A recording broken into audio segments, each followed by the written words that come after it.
Nagsentro sa pag-edukar sa kababainhan ang mensahe ni President Ferdinand Marcos Jr.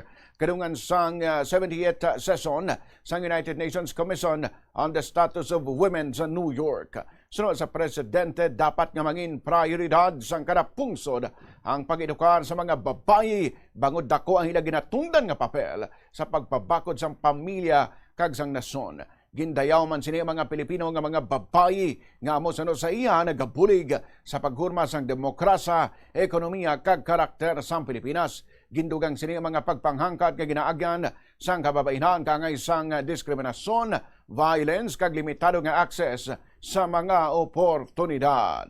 If women are educated, safe, able to work, able to lead, able to decide the course of their own lives, then the society is moving forward. If they are not, then no level of prosperity can truly be called progress.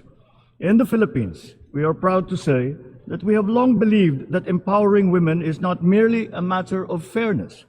It is a cornerstone of nation building.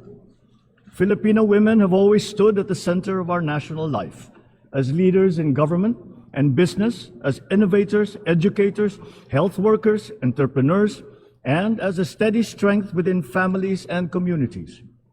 Their contributions continue to shape our democracy, our economy, and our national character.